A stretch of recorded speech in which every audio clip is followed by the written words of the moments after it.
Good morning and welcome to my channel. My name is Joyce. If you are new here, I'm so glad you're here. If you are been here before, a very warm welcome back. Always lovely to see you and hear from you. So today, first of all, I apologize. The sun might be streaming through. I'm kind of facing it right now. But yeah, let's see how this pans out. I wanted to talk about this idea of being everyone and everything all the time. There was a slogan in the UK not too long ago by one of the networks, the mobile networks. And I think it used to be something like everything everywhere or everyone everywhere, or to that effect, essentially just meaning that this network was available for everyone at every time, all the time. And I think that might work for a network. And I don't think it did anyway, because they're not as big as they used to be. So eventually they did have to define who their clientele are, or was, or is. But essentially the premise is you can never be everything to everyone. We try. I've certainly tried to be everything to everyone, especially if you've been in a relationship and you want to please that person.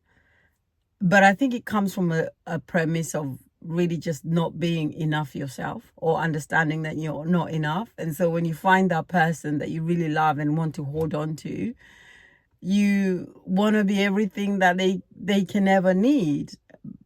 But actually, I think the person has to choose you eventually. But that's my story, may not necessarily be yours. And the thing I'm trying to say is you can never be everything and to everyone. You have to make a choice eventually. You have to define who you are, I think, is the first step. Because I think if you don't know who you are, or if you don't know what you're trying to achieve, okay, so you may not know who you are, because that's a bit of a existential question, isn't it? And it evolves over time.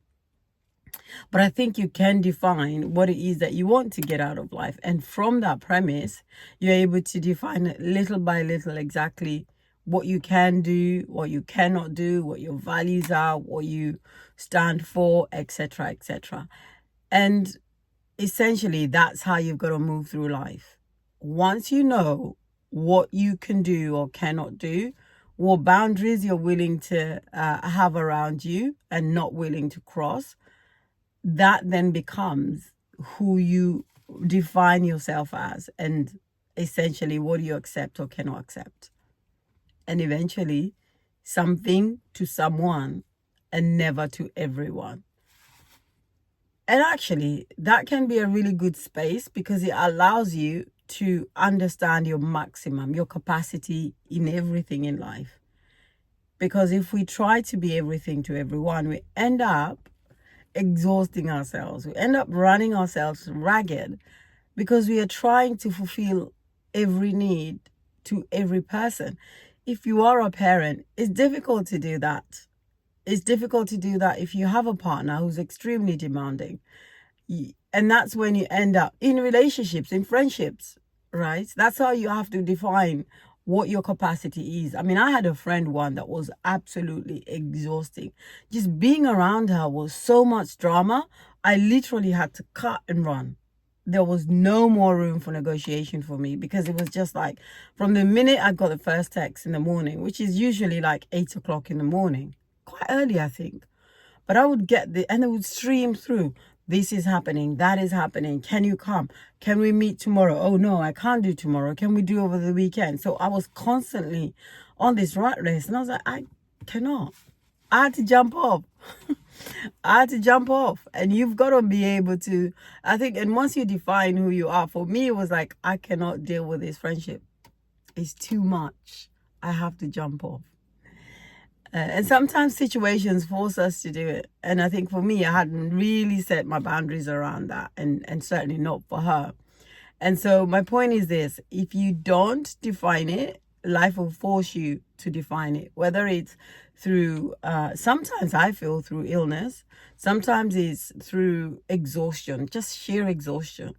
And sometimes you just get pushed into a corner where you got to know it's either A or B, or we collapse. And so rather than go through all that jazz, perhaps you have already gone through all that jazz and you're still trying to find out why.